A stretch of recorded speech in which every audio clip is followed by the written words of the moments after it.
So, this week's project was to create a picture that had you in it in a party setting or a family setting, and then to replace or just include some sort of celebrity somehow. In this case, what I've got here is I am unfortunately replacing my wife's face with the face of Cobie Smulders.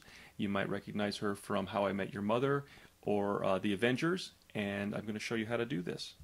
First, a little note about what's going to go on here. Since I'm at home and I can work on my home machine, I'm using Photoshop CS5. There are some small differences between that and the latest version, which is currently CS6, but I don't think that's going to get in the way here. The other thing is I've got some other things here. Here's a little cool thing, and that allows me to move my cursor around the screen and allows you to track it a little bit more cleanly than just trying to follow the little small cursor there. And the other thing is I've also got a keyboard shortcut little thing here, which, so if I make a mention on screen like this, it'll show you my keyboard shortcuts. Okay, so now clearly this is Mac centric, so unfortunately you Windows people are going to have to kind of interpret this on your own, but hopefully I will also be mentioning these things as I go along here. The leftmost thing that's pointing up, that is the control key on the Mac.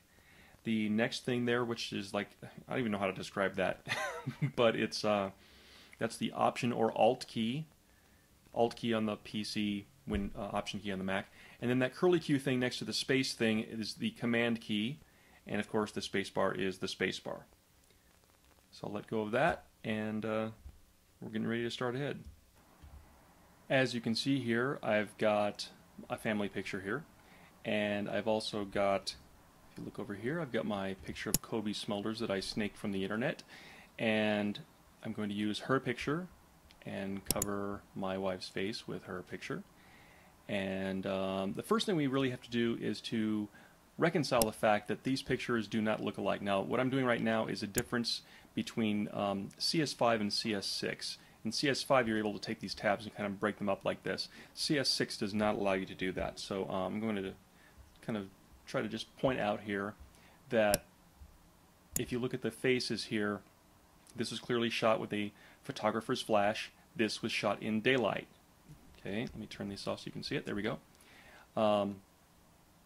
So we're going to have to compensate for that a little bit, because look how bright this section is, and really how pink the tones are here. Here the tones are darker and a little bit more orangey.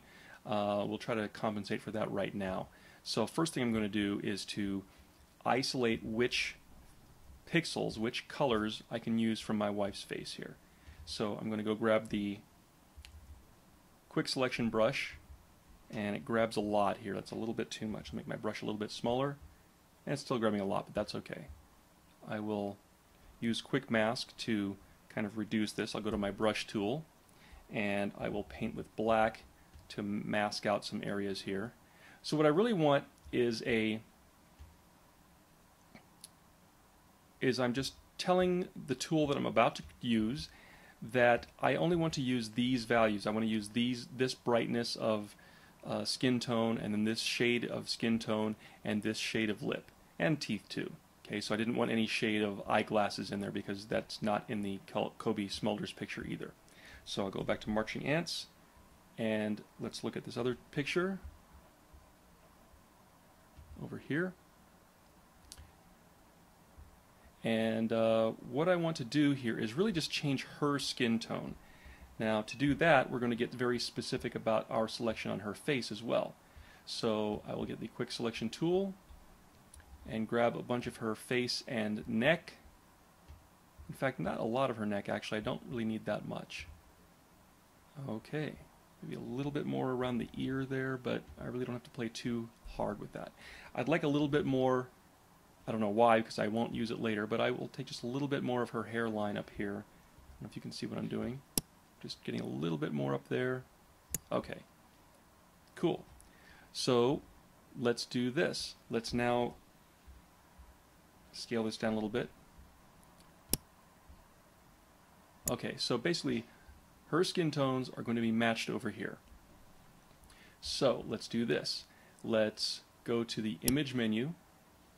We'll go down to adjustments, go down to match color. And what I want to do is to use the source, which is this one over here, on this file, which is the target.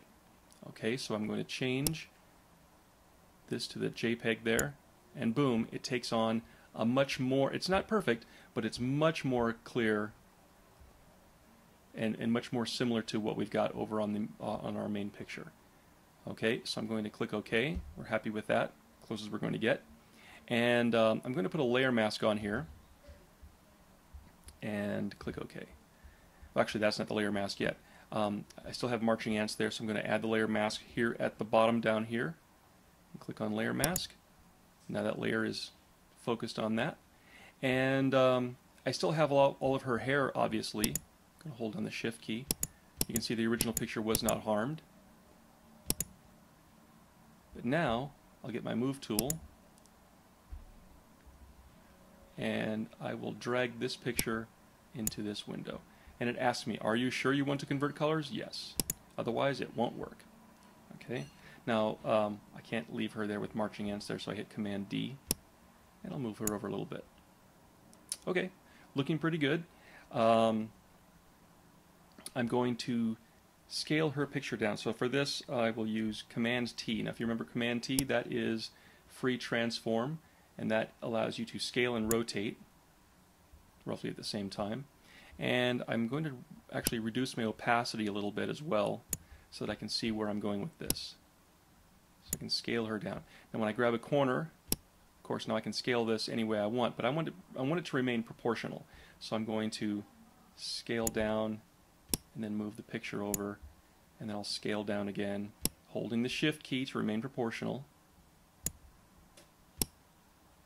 And still a bit large. Okay, that's still a little bit large. And now we're in the zone. We're getting pretty close there. Oops. I just accidentally hit click when I didn't want to. Okay, I'll do this quickly again.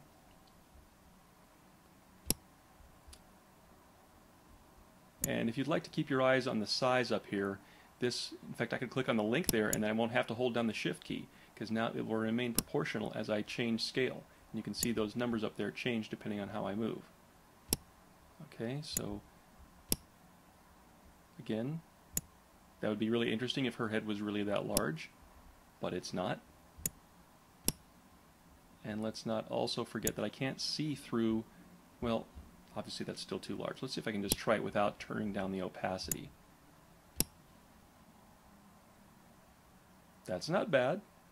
That's not bad at all. I mean, the neck is lining up right there. That's kind of cool. I might just leave it that way. That's a little bit big yet. I think I need to bring it out. Let's turn down the opacity and take a look. A little bit more, down to about 40%. Okay. And let's zoom in a little bit. Can I zoom in? There we go. You'll see that the eyes, the lineup of the eyes doesn't match. So I'm going to rotate her head just a little bit there. And I could really line up the eyes or the eyebrows if you think about it. I think I can go a little bit farther. Right about there. And kind of put her up there. How's that look? Let's turn the opacity back up. Okay. Now, the neck isn't quite lining up there. I'm not too concerned about that yet. That's looking pretty good. Kind of like how the skin is actually kind of extending over there. That's not bad. I'm going to go with this. Okay, so I'm going to hit the Enter key on my 10 keypad. There we go.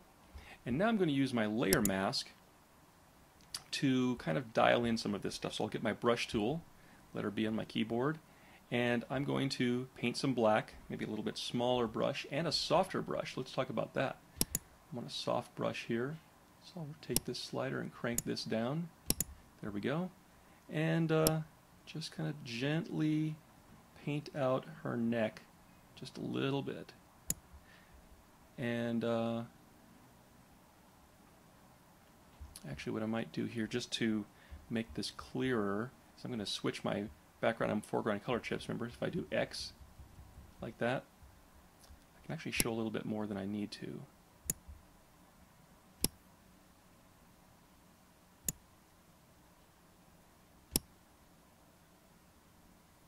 Oddly enough, it doesn't appear to be working. I wonder why.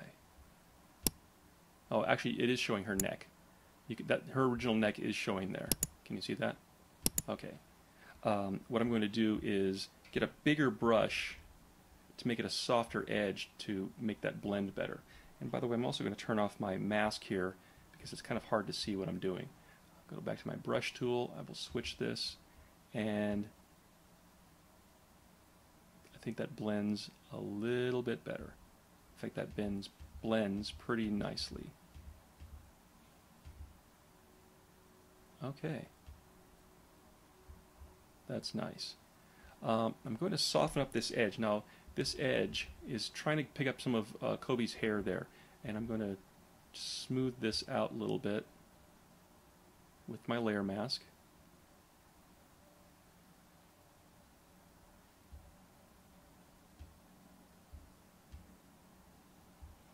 Okay. Now, I'm also going to actually kind of remove Kobe's hairline. And put in my wife's hairline just by doing that. Now that's a little bit much. Let me back up a little bit. Okay, so I'll do a couple clicks there. Nice. Not quite working on that edge. I'll take care of that in a little bit. And you can also see my wife's glasses poking out through there. Let's take a look at the big picture here. Not bad at all. Okay, so let's go back there and dial this in a little bit closer. And you know what I'm going to do? Just so that I don't mess up the original picture of the family, I'm actually going to duplicate this. This is a Command J. This will duplicate the background there. Do you see that? And I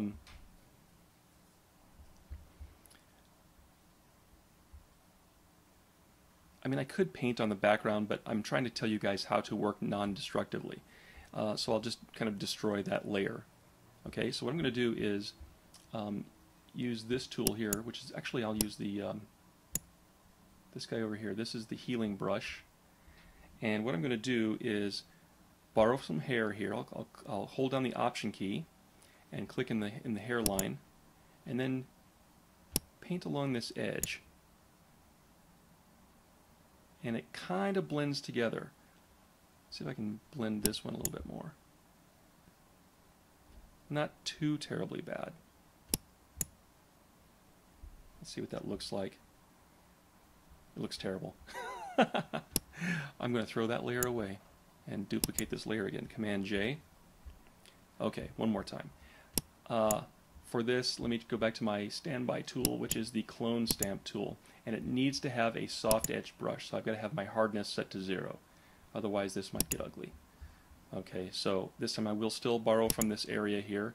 And might even turn the opacity down on the brush here. Make my brush a little bit bigger. And then paint over this section over here. That blends in a lot better. Okay, I'll turn the Kobe layer back on. And maybe I'll grab another section over here where it's a little bit darker. Or maybe up here where it's a little bit darker. Okay, that blends better. Okay, now there's some glasses still showing up over here. So notice that I'm still on the background layer, and I'm going to get a smaller brush. There we go. And just, I'll sample from there. And just take this section down over here, just to make it blend a little bit better. There we go. Now notice her ears. Okay, that's my wife's ear. I'm going to get rid of that. Now I'm going to try using that same clone stamp tool again, so I'll sample from here using the Option key and then just paint over this section. That's not bad. Not bad at all. So how are we looking? Okay. There's still a little bit of a dark area here from Kobe's hair on this side of her face. So I'm probably going to have to blend in. So really what I'm going to go to is go to the Kobe layer. Well, actually there is no Kobe layer. I'm going to double click that name and relabel Kobe. Okay. and I will go to the layer mask. If you'll recall from my demo, layer mask is just something that turns visibility on and off. I'm just going to erase a little bit of the edge detail on Kobe's face. So soft edge brush, I'll grab that brush tool, size is okay, and I'm just gonna take this area out so it blends just a little bit better. And all I'm doing, remember, is just kind of blending out her face. Now we could stop here. Let's see what that looks like normally. Okay, not bad. And for a first pass, that's not bad at all. Okay, the last thing we want to play with here is notice that, you know, we three are in the sunlight. Okay, this is shot in daylight. Okay, she was shot by a photographer with a flash. Now that is, it needs some changing. Okay, notice how she's got shiny things on her face. Okay, let's take care of that. At least do what we can. Okay, so again, now this one I'm actually going to click on this spot over here and work in the layer thumbnail and remove some of the shininess. Now I found that the best tool for this is over here. It's called the, hang on, it's one of the healing brushes. There's 3 healing brushes. There's the spot healing brush, the healing brush, and the patch tool. Actually, I'm becoming quite the fan of the patch tool. Watch what happens. You click around the shiny spot and it gives you marching ants, which is cool. Now I'm going to click and drag and move it up her nose. And look what happens. Wherever I move my marching ant, that's the stuff that shows up in the marching ant that was original, right? So all I'm looking for is an area that approximates the same lighting as the original, but without the shiny spot. And it will blend this into position. So I'm going to let go here, 3, 2, 1, click, and I'll turn my marching ants off, and that looks pretty good. Let's turn off the mask here. That looks really good. Okay, I'm going to continue with this, and let's zoom in. I don't want to zoom in too tight, but I want to be able to see this stuff. Okay, now that's the key thing when it comes to repairing pictures, is that you want to find areas that exist already in the picture that you can use, and you have to be very concerned about where the lighting is. So now I'm going to try to draw a very small box around this little shiny lip area here, and then I'll click and drag that little spot and move it up here just a little bit and let go, and it blends in okay. I'm going to grab this other little highlight and move this up here. Maybe I'll move it over here. Actually, there's not bad. And I'll remove that. See what that looks like from a distance. You can't tell. Cool. All right. And let's work on these shiny spots in the cheek area. Now this spot is really bright. So again, let's find something that's kind of similar, but not obnoxious. We'll find the skin tones that we want. Let's see. See, I don't want to go too far over here because notice it gets very shady in the original picture. Let's see what that looks like. It kind of blends in. Let's that spot is trying to catch a little bit too much of that crease in her face. I really just want to catch the highlight and try to dim that down. Okay, that helped. Let's see if I can do this over here. Okay, that's nice. So she's still got a little bit of a highlight that you might expect, kind of a dull highlight from daylight, and we'll go with that. And you know what? She's still got, I can still see some of my wife's glasses up here. So I'm going to go back to this layer over here, the background layer, and let's paint some clone stamp here. By the way, let's see. I'm worried about this spot over here as well. Let me turn off the Kobe face. Okay, so that's actually my wife's hairline. Okay, so I'm not going to sweat that. Okay, so let's go back over here, and so this is the clone stamp tool, and I'm going to option click in her hair to sample that area and just kind of lightly, there we go, kind of take out that edge. And it still uses the hair so it looks real, and it's a soft edged brush, and the opacity is 72, so it's not quite so harsh. Okay, feeling pretty good about this. So actually I'm going to save my document, so Command Shift S will actually give me a Save As dialog, And I'm going to call this, what am I going to call this? Well, I've done a version before that I called Kobe 3, or 2, so I'll call this one 3. And save this as a Photoshop document. There we go. Cool. All right, now the one thing we might want to try is talk about the lighting. So again, more about the lighting. Lighting is a big deal, big deal. And the deal is, you know, if you look on this side of my face, you'll see that there's a bit of a shadow there across the bridge of the nose, not the bridge of the nose, but the edge of the nose there of the nostril and into the laugh line crease there. And even the kids have a little bit of shadow there across the coming up across the eye, and even in here, a little under the nose. So we could emphasize that a little bit more on her. Now I want to work on a separate layer, so I'm going to create a new layer up here. Okay, so now on this new layer, that's going to be her shadows. I will actually double click this, and actually we'll type in the word shadows, or shading actually would be a better term. Okay, and I'm also going to set the blend mode to multiply. Now honestly, this comes out of these blend modes here are kind of a unique way of making layers blend together well, and this just comes out of experience. I know about 3 or 4 of these things, and the rest I just try out and see if they look cool, just like you would. It's like, you know, does multiply look good? Does soft light look good? And you'll get the hang of this more as you go along. What I'm going to do now, I think I've already done this, is I've already set up my gray lighting for my brush over here, and I'm going to just paint along her nose. And I'm going to turn off my mask here for a minute so I can really see what I'm doing. There we go. And maybe a little bit bigger brush, and just kind of lightly go over the side of her nose, maybe a little bit over in the side of her eye here, and kind of the eyebrow, and then down her front of her face, kind of where the laugh line crease is there a little bit, just a little bit, and then along the side of her face, down over here, which is nice. Okay, now if you'd like to see the difference, I'll go over and turn this off. Okay, I'll turn this on and off a couple times. Can you see that? Okay, so we're creating some shading there, which is nice.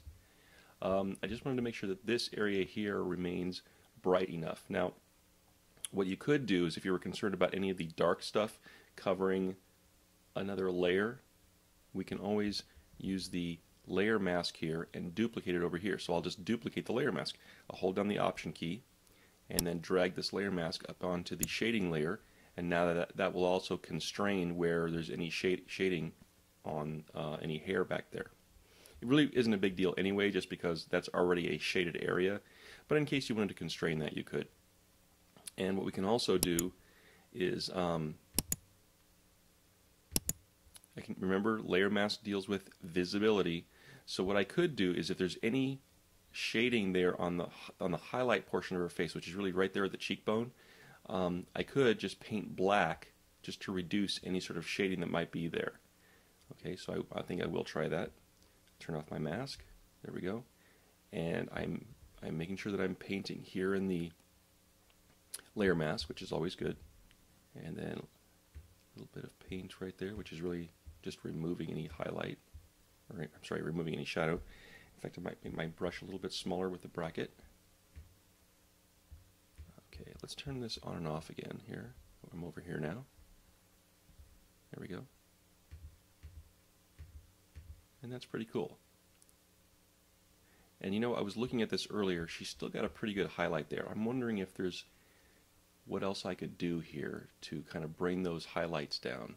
And really her lips. So one final pass at her face here. And again, this is working destructively this time, but I think it's for a better cause. So let's go back to, let's see, make sure I'm painting over here. There we go. Let's see, let's go back to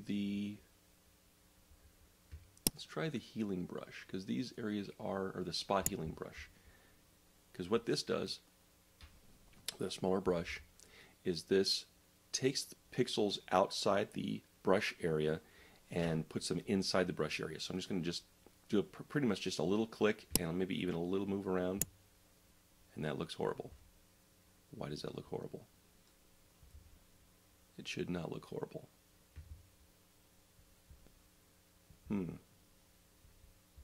Let's go back. Okay, I can't use that one. I really want something that's going to blend. So it's back to our friend the patch tool. I just want, hello. Why is that hitting like that? I'm on the right layer, and I don't have caps lock on, but it wants to move the entire layer. What is up with that? Maybe I accidentally, there we go. It it thought I had the entire layer selected. Okay, that was bad juju. Okay, let me try this, and let's just move it over here a little bit and blend. That does look flatter. I like that.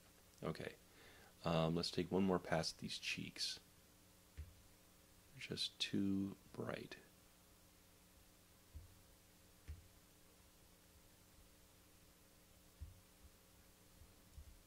That looks better too. And this area right over here.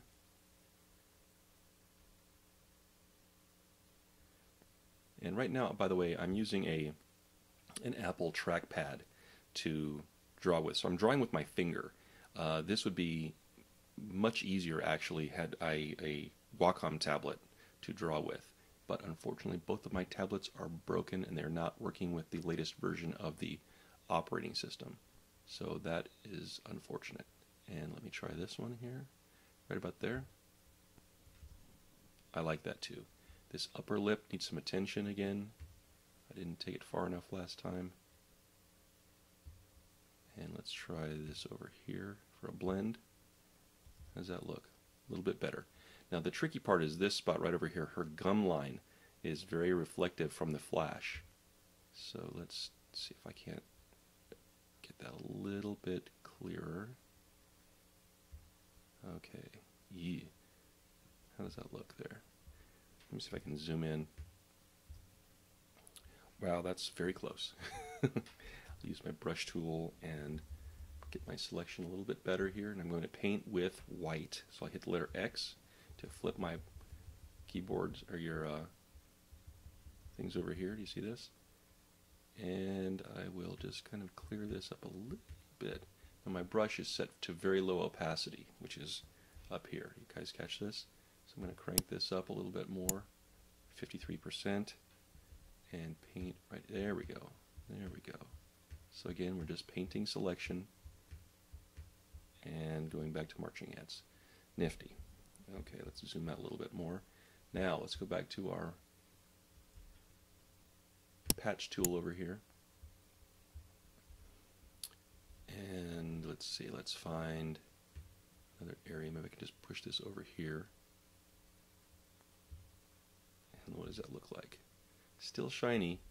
Let's do that again. I'm going to undo history. So Command Option Z, and let's go over maybe to this side of her gums and let that blend. Let's see what that looks like.